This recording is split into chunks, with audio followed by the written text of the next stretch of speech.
When our father disowned us, I couldn't believe what I was hearing. It wasn't until much later that his words began to sink in, that I began to feel the weight of what it meant.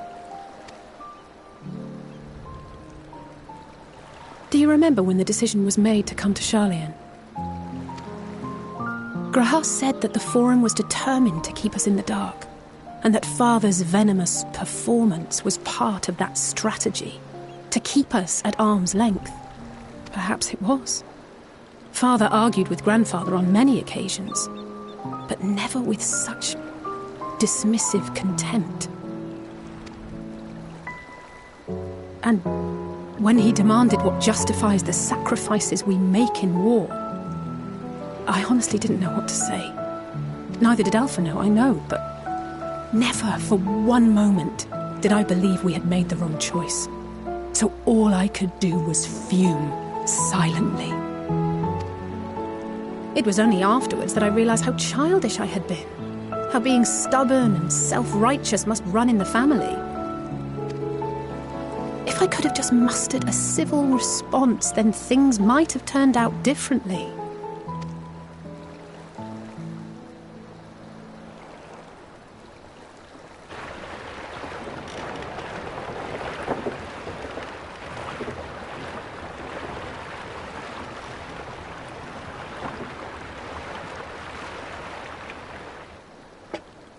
They must be ferrying goods to Labyrinthos.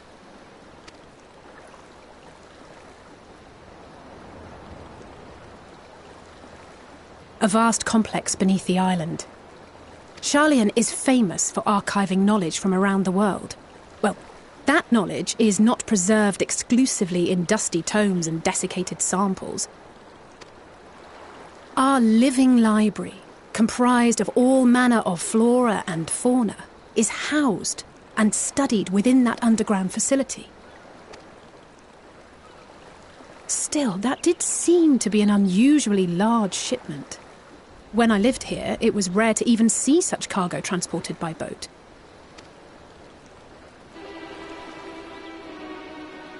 Wait! Didn't you hear something in the last stand about the gleaners coming and going more than usual? Well, I think they're the ones we saw manning those boats. And gleaners answer to the Forum. If the appearance of the Telophoroi prompted this sudden burst of activity, then Labyrinthos may hold a clue as to what the Forum is planning.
Deep beneath the scholar's city shines a false sun within a fabricated sky. In any age exist those who consider the floor an extension of their bookshelves, and this vault's architects surely belonged to that special breed. If the stack grows too high, start a new one. If no room remains, then make more rooms. A simple solution at first, and then bit by bit, a profound transformation.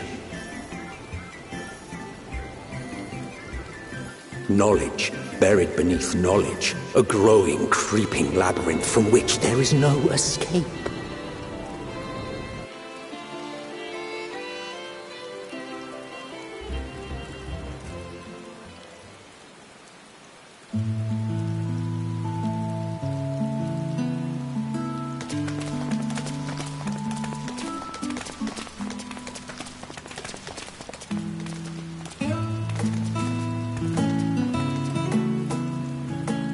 Not what you expected.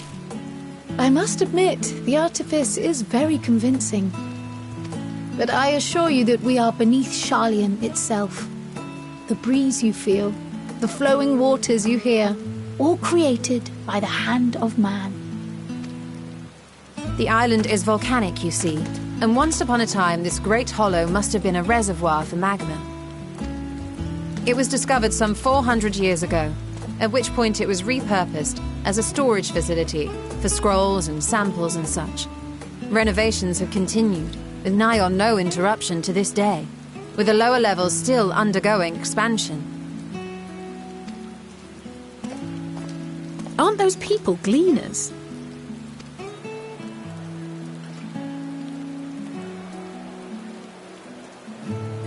Aye, judging by their dress. They are said to work alone as a rule, but 'twould seem that rule is being enthusiastically broken today. It may be as you suspected, that they are engaged in a task apart from the norm.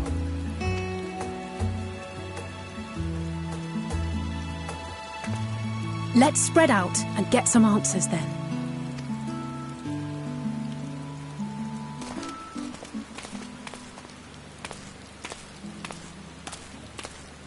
Ugh.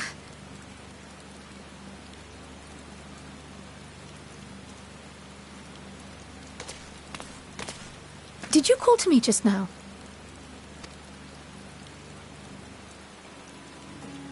No. How odd. I must be a bit dizzy from the descent. I'll be fine, I'm sure. Let's get to work, shall we?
fair shot. Nicely done. Let me truss this one up, and I'll make my way over to you.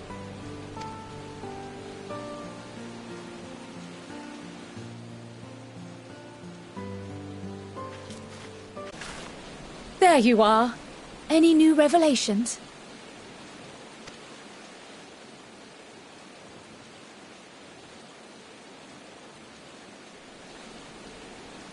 So you met with that gleaner again, this time to capture a hornbill. I understand catching and bringing in creatures from the outside, but what's the point of chasing after ones already here? Oh, it's a simple thing, really.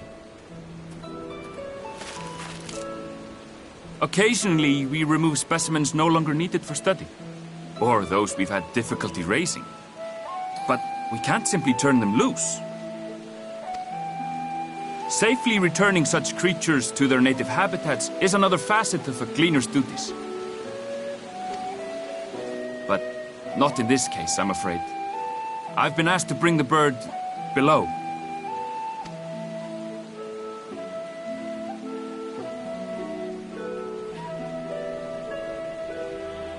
The restricted section in the lower levels of Labyrinthos.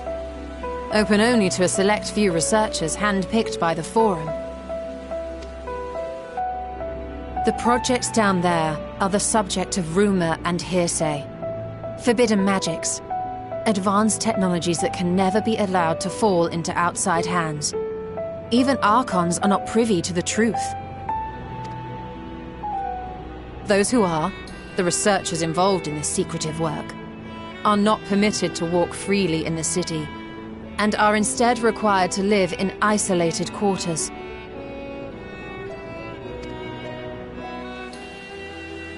What could a facility subject to such strict security protocols possibly need with a hornbill? And... Possibly. I wasn't afforded an explanation.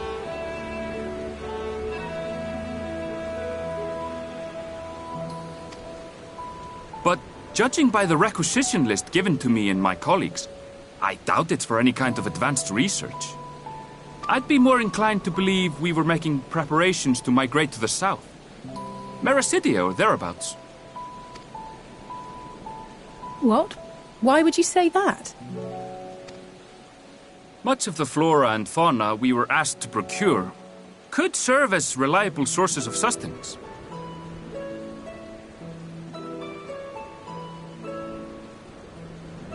They're comparatively hardy species, too, able to endure harsh climates. And among them are specimens known to be effective in improving soil quality and purifying water.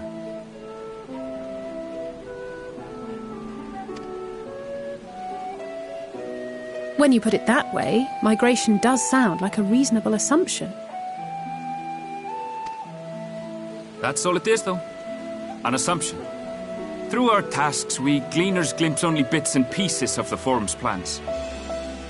Our prime concern is that our requisitions, be they living or otherwise, are properly preserved for the knowledge of future generations. Now, I really must be going. I regret that I cannot reward you as you deserve.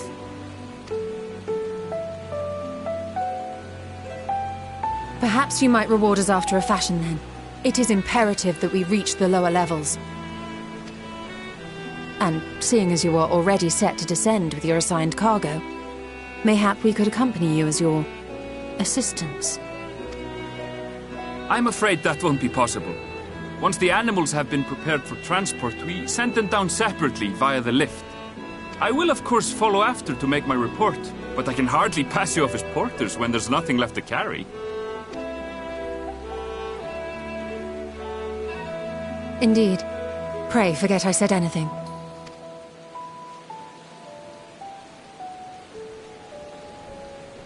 How do you feel about climbing? If you've strength and the courage to brave it, then there is another way down. This path leads to the 33rd facet, a mine shaft excavated during one of our expansions of Labyrinthos. While I cannot guarantee that the passage is safe to traverse, it should provide access to the medial circuit below. I never even knew such a place existed. Thank you. This is the perfect solution. You're quite welcome. But consider yourselves warned. If the going proves too treacherous, you do well to turn back. I bid you good day.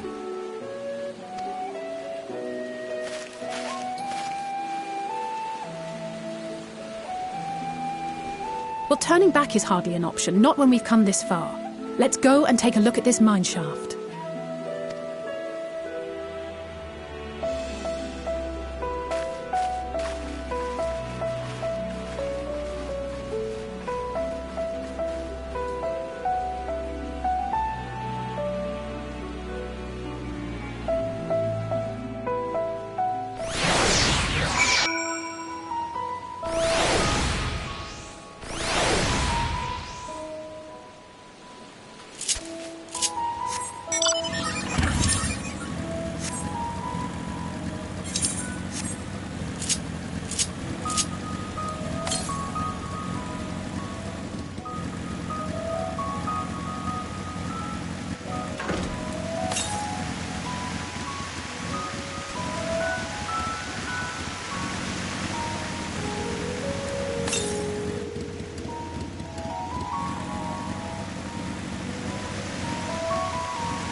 Hard to look away, isn't it?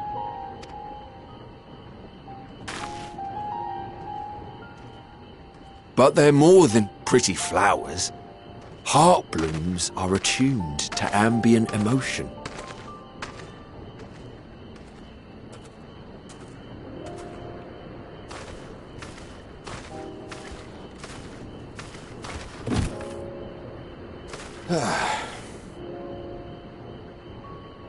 You don't seem convinced, but believe me, it's true.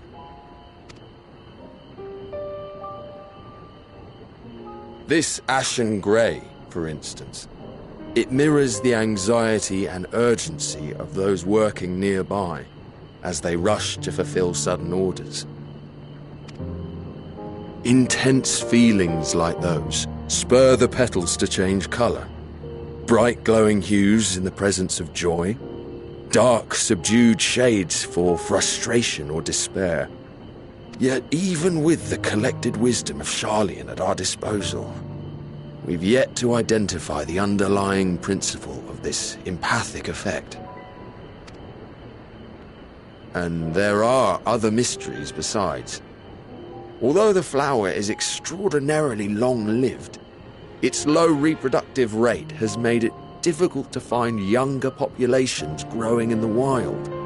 With too few sightings to map its distribution, and no closely related species to track, we've been unable to pinpoint its land of origin.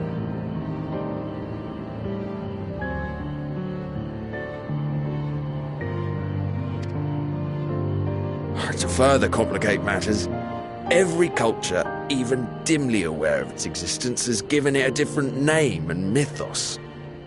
Our attempts to study it via the historical record have been an exercise in frustration. As an avid botanist myself, I should one day like to unravel the Heartbloom's secrets. But I'm afraid other duties must take precedence. I will leave you to your thoughts.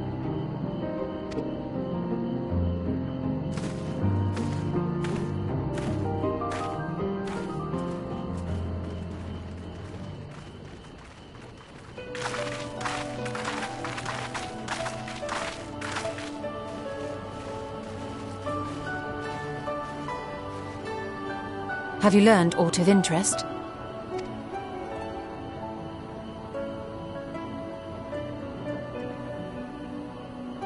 A flower that reacts to one's feelings?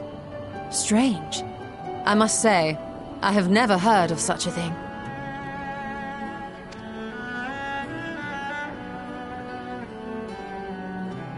This is all very fascinating.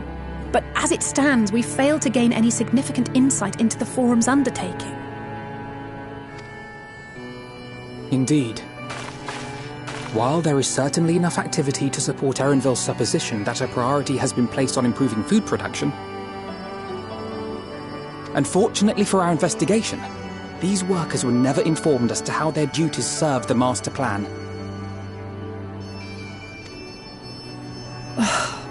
If only we could interrogate the Forum members directly.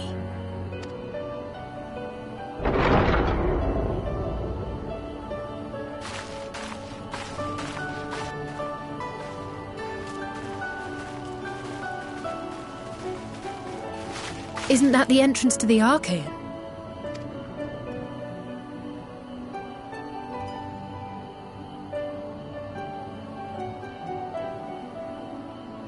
Look, there. I think that's Erenville. A little difficult to tell from here, but I think you're right. He did say he was coming down to make his report. Erenville receives his orders from the Forum. Would it not follow, then, that the superior to whom he reports is a Forum member, or at least a close associate? You mean to eavesdrop on their conversation? What of the risks? Ours alone to bear. We won't interfere with Erenville's work, nor will he be implicated as an accomplice. If you're not comfortable taking part, I can do this alone. Nay. I said myself that I wished to know Father's intentions. And no answers will be forthcoming should we simply ask nicely. We can apologize later, should it come to it. Right now, we need every crumb of information we can get our hands on. Consequences be damned.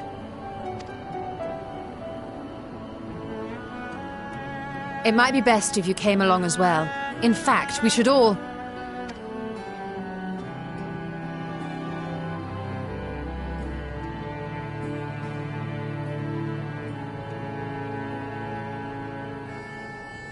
crier?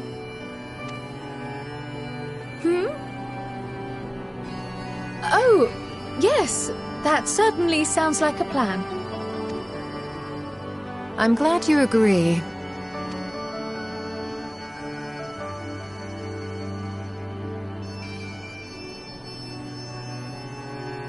Quickly! Erenville is on the move. We need to get closer before we lose him.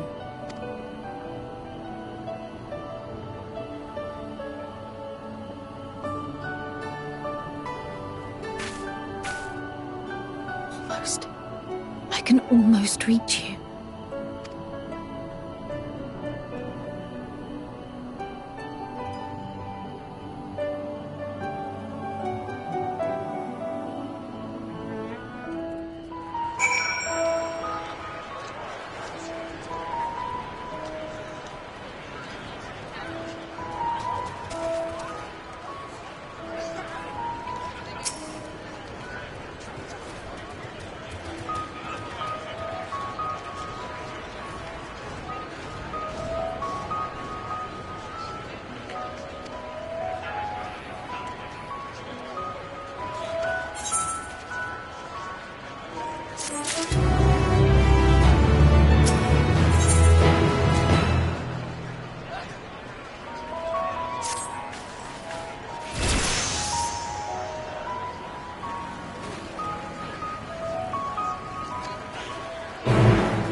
I trust you will find your compensation to be more than satisfactory. We wish to make clear that we are pleased with the efficiency and thoroughness of your work. So much so that we have come bearing new tasks in need of your competent hand.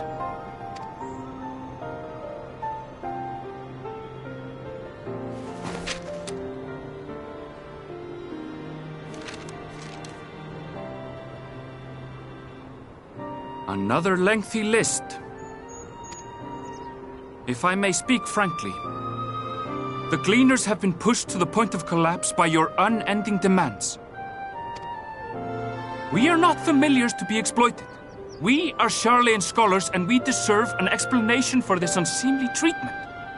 What warrants such urgency?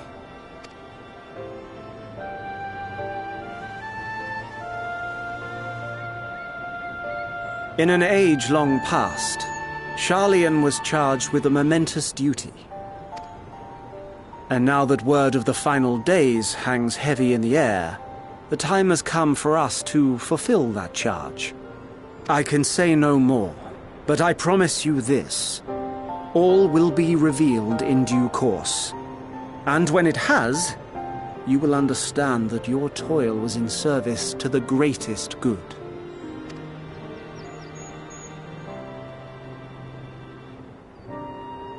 Then I will do your bidding. For now. But unless you wish the Gleaners to rise up in protest, I advise you to offer tangible improvements for our working conditions. Your promised revelation does nothing to address present circumstances.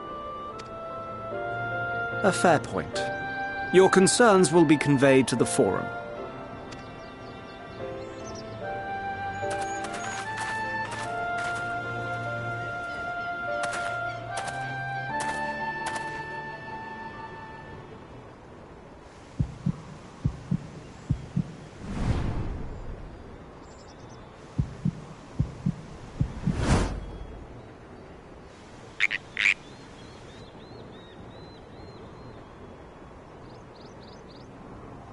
I hope that was informative.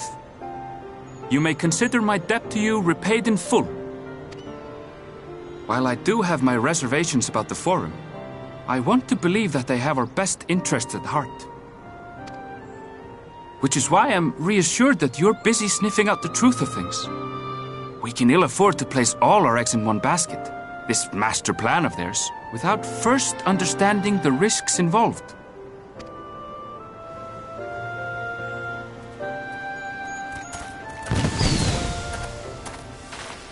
Wait! How did you know it was us? If you mean to impersonate a toad, try studying the real thing. And don't try to fool an expert.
For you.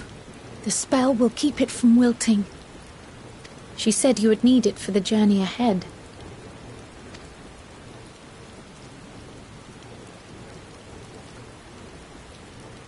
Will you speak with her now? I cannot hope to match Minfilia's clarity, of course, but...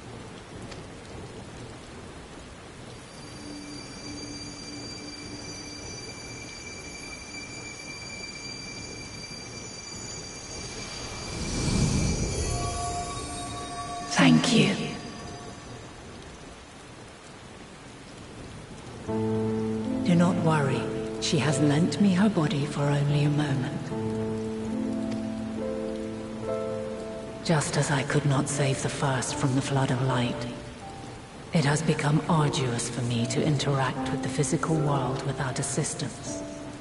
Though I might converse with you for a time, the incorporeal form I assumed on the ship would be incapable of casting even the simplest enchantment. It is in the depths of the ethereal sea, the place to which all life returns, where my influence is greatest. After Minfilia's sacrifice on the first, it was to the sea, here in the source, where I ferried her soul. I wished that gentle spirit to find rest in the world she loved so well. Her, and another who may yet have a part to play, though that will depend on you. Take the flower, walk free, for you are free to go where you wish, to believe what you will. That bloom will be your guide, test and proof of your conviction. In darkness, seek joy. Surrender not to sadness, and see beyond despair. Walk free, and bear the light for others to follow. Together, raise it aloft and let it shine till the end, blinding and radiant.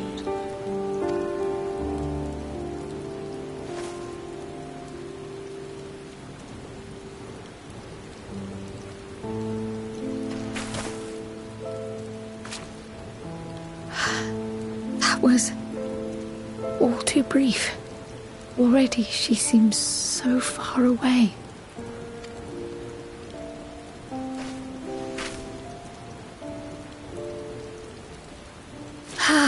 My apologies if I startled you. Ever since we began our descent into Labyrinthos, I had sensed another's will, straining to reach out. Even with my particular talents, though, I was unable to make a connection at first, so weak and tenuous it was. Once I took hold of that wispy thread. Imagine my surprise to discover it was Heidelin herself. Needless to say, it seemed wise to learn what we could before letting go.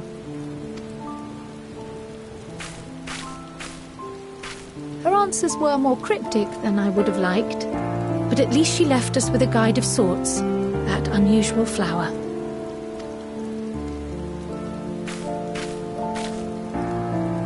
Yes, we are definitely making progress.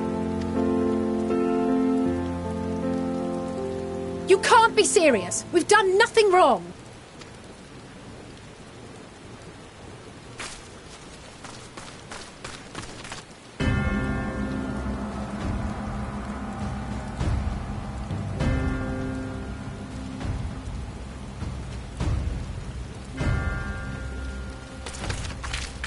Master Fortuno? What business has the Forum with us? Obstruction and suppression, apparently. Mistress Baldessian, our records show you facilitated the Scions' entrance into Sharlayan by claiming them as assistants for your organization. We are aware of your investigations. After alerting the major institutions to the presence of potential troublemakers, we received word from an Archean custodian. A group operating under the auspices of the students, skulking about Labyrinthos and engaging in clandestine behavior. Clandestine? We may not have entered Sharlayan as scions, but we did naught to conceal our identities. Our only purpose in this city is to seek the truth. I can think of no reason why our actions should warrant the Forum's intervention. 'Tis not our way to discourage the pursuit of knowledge, but the timing of such pursuits must be considered, not to mention their potential impact. With the world in chaos, we, the true caretakers of wisdom, have committed ourselves to an undertaking that demands the utmost discretion. And we will not risk its success by turning a blind eye to disruptive foreign elements in our midst.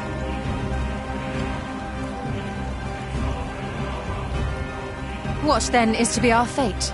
Will you put us on a ship back to Eorzea? The Forum will convene to examine your case. The results of said inquiry will determine your future in this city. As for your absent companion, he has already been detained. Graha! But why? Is reading a crime now, too? Reading is encouraged, celebrated even. Not, however, of the volumes shelved in the restricted section of the library.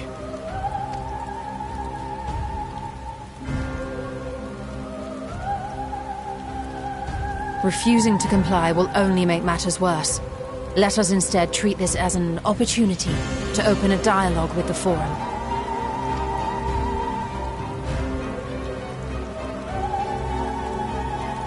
Silence is often one's best defense. I would advise against prolonging the proceedings with frivolous discourse.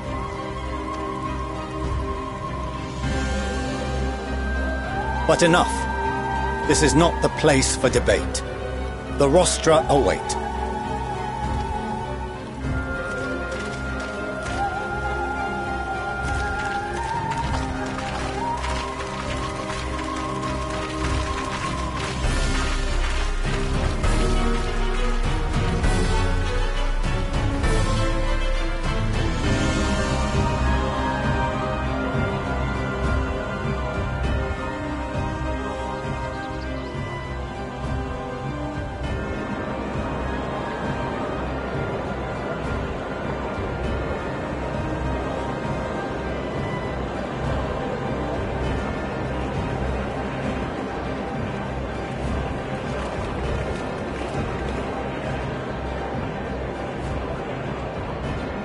Forgive me.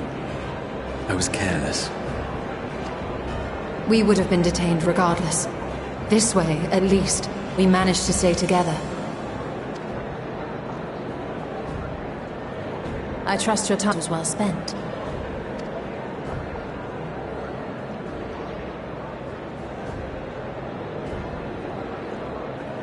The Forum will come to order! This inquiry is now in session. As Speaker-elect, I will be presiding over the day's proceedings. Master Fortuner, would you be so kind as to restate the matter which compelled you to summon your colleagues with such urgency? As you are all aware, we recently denied Eorzea's request for Sharlayan assistance. Since then, certain individuals dissatisfied with our decision have taken it upon themselves to interfere with our work. They entered our nation masquerading as associates of the students of Baldessian. But these malcontents are better known as the Scions of the Seventh Dawn. These militants wield influence with both the Eorzean and Eastern alliances, and are inextricably involved with the crises presently afflicting the world at large. Loose in our city, these warmongers sought to meddle with and expose matters of state secret. What are they, if not a dire threat to be expelled?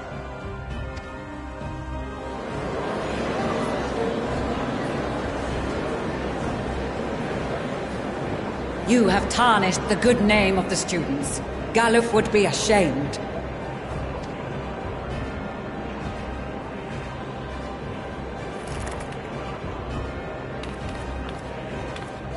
Galuf Baldessian was never one to forsake his fellow man. Even if this nation closed every door and retreated from the world, he would have found a way to help the Scions, help every soul of this star fight back against the coming doom.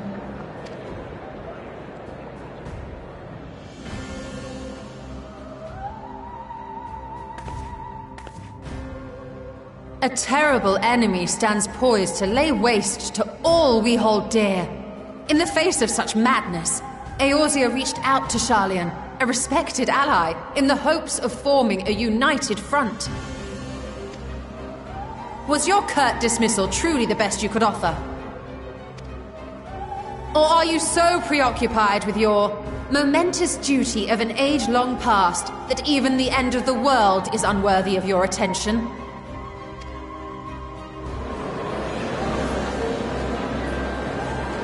Whence came this revelation?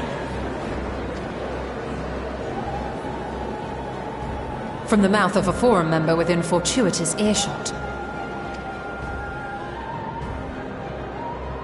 Then it seems your findings support my own.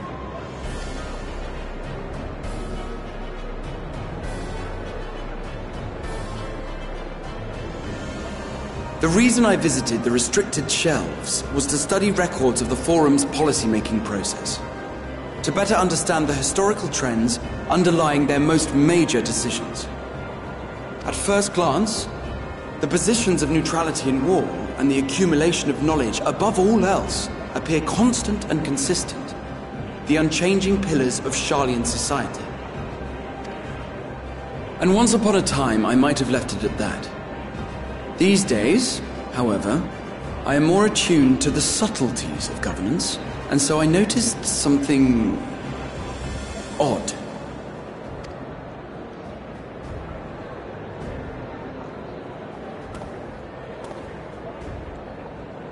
From a particular point in time, the purpose of these policies shifted. No longer was knowledge preserved for the benefit of society. Rather, society was to be gradually reshaped to ensure the preservation of knowledge.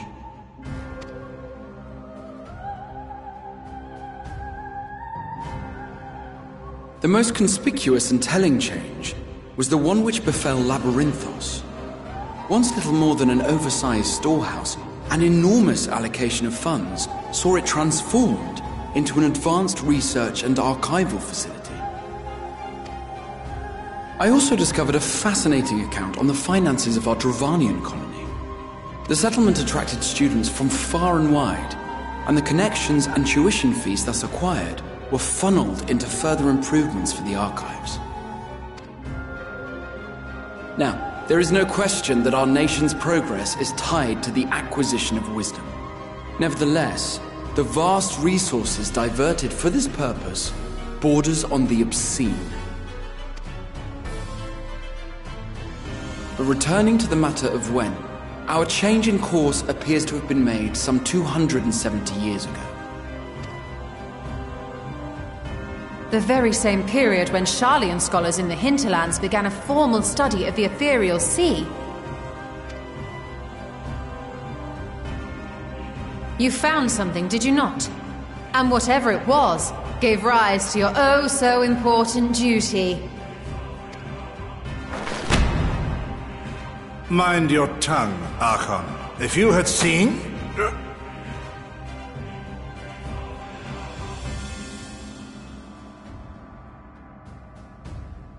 Yes, we are bound by a duty we cannot ignore. Knowing this, what would you have us do? Abandon our vital work and join you on the field of battle? We will never choose the way of the sword. We will fulfill our mission not through strife and bloodshed, but survival. Come what may, we shall live on. We must. Do as you must, then. But we Scions will fight until the heavens fall, until our last breath.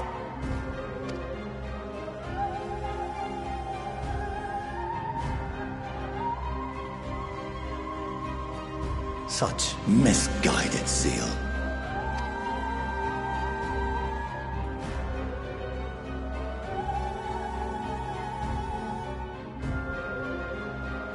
Father, Master Fortuno, I fail to understand the stance you have elected to take.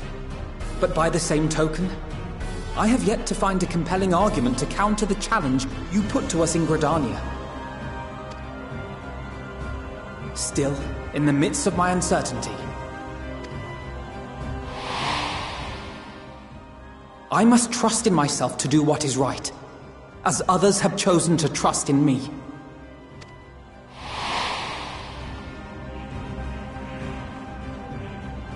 So I will continue, as I always have, weighing the consequences of my every action, and allowing my hope for the future to inform my decisions.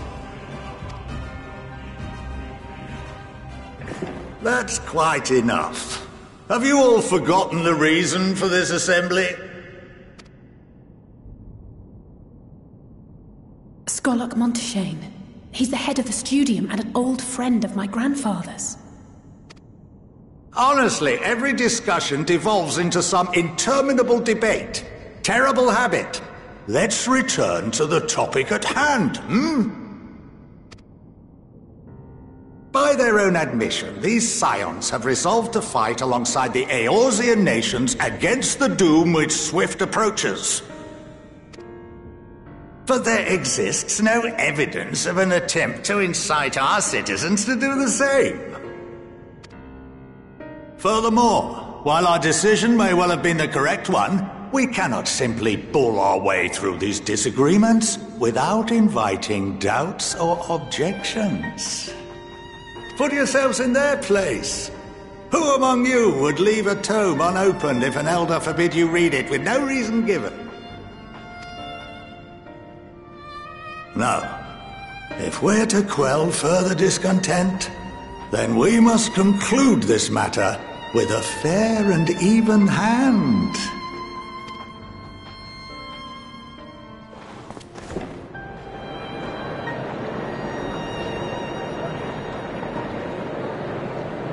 Order! We will have order!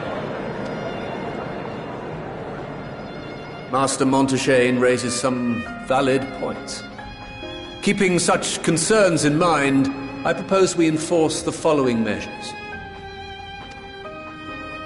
Until further notice, the students of Baldesion are to cease any and all activities within the domain of Sharlayan. You will also refrain from any further investigation into the Forum's decisions and duties. Failure to comply with these restrictions will result in the immediate expulsion of your Scion associates. Let us put this judgment to a vote. All in favor, raise your hand.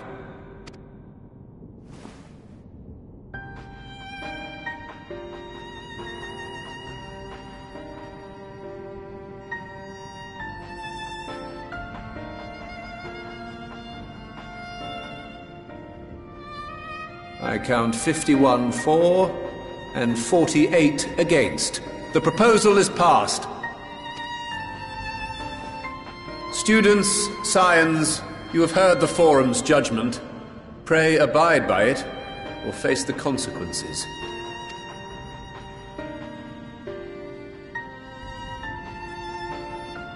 Honored members, I thank you for your time. This inquiry is concluded.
Welcome home, my lady.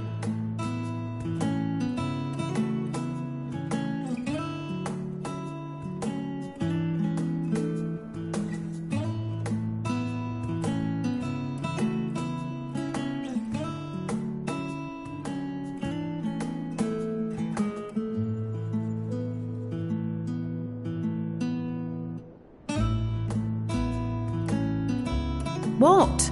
What are you gawping at?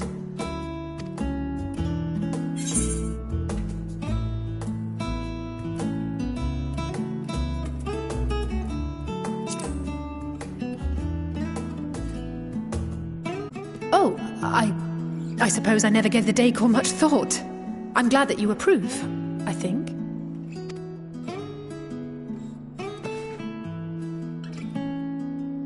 Lord Fortuneau is not to hear of this visit. And I should also like the children to have their gifts, ere my husband makes his return. As you wish, my lady.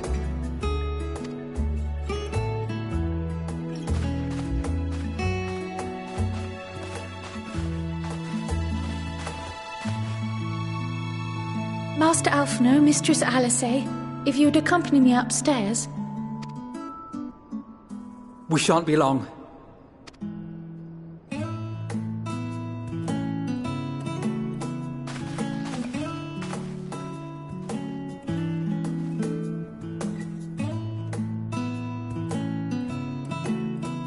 The twins have been sending letters home from time to time, recounting their latest adventures. I am sure they withhold certain details, of course, if only to keep me from worrying. Yet a mother worries all the same. In the early days especially, I tried to support them as best I could, sending the Scion's coin and other such donations. Fortunately, they have found the strength to overcome adversity time and time again. Their words grow more confident with every letter, their depictions more vivid. The triumphs and defeats, the joys and sorrows. 'Tis clear that they have come to find value in every experience.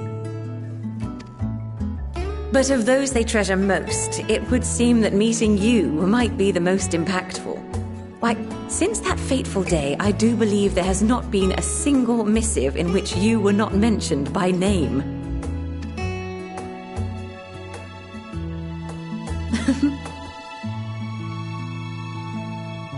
It is plain they care for you. And I am glad they have such a steadfast companion watching over them. Under normal circumstances, I would offer you tea, but alas, these are anything but. In any event, why don't you keep me company whilst we await my children's return? Perhaps you might regale me with a tale or two of your exploits.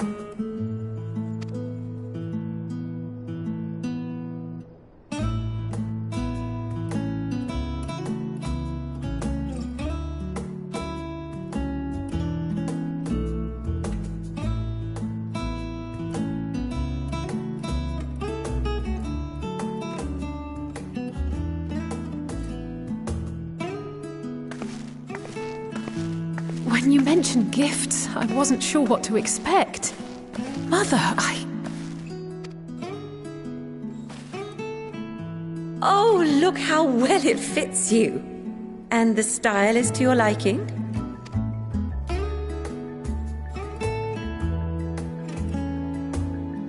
It's perfect. Exactly what I would have chosen. But please, tell me you had something different made for Alphino. Naturally. You are hardly little children anymore. And while I shall miss dressing you in those precious matching outfits, I must respect the individuals you have grown to become. See for yourself.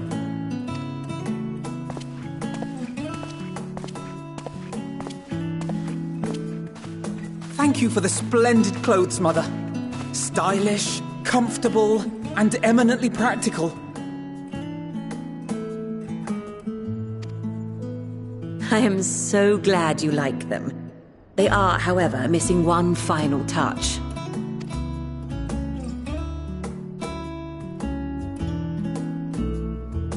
If you'd allow me, Master Alphino.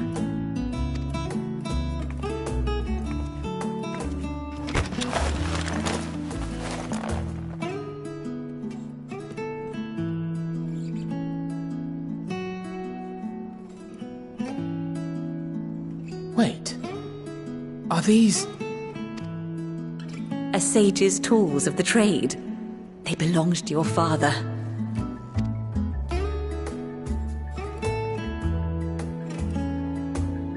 Though he may as well be chained to his desk these days, as a student he was often called upon to venture into the field.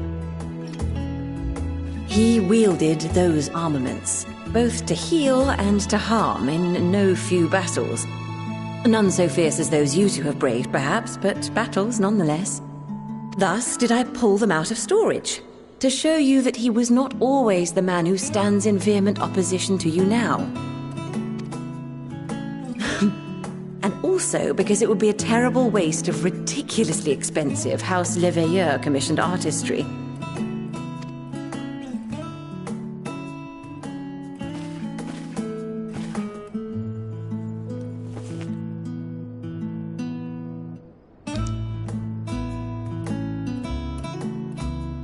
I am told these devices are quite difficult to master, but someone of your extensive experience should soon have them darting about with grace and aplomb.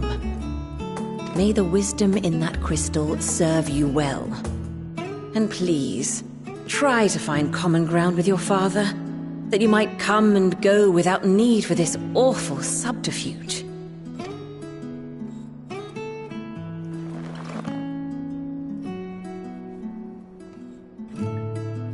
We will, Mother. I promise. My final gifts to you, before you run off, are an observation and a suggestion. Firstly, Fortunato has ever been a serious man, but it was only after you were born that he truly lost himself in his work. I may not know the Forum's inner workings, but I know your father's. The timing of that change in him holds some significance. Secondly, do not seek to best your father with words. Far better that you simply show him. Let him discover the merit of your actions, after they cannot be undone.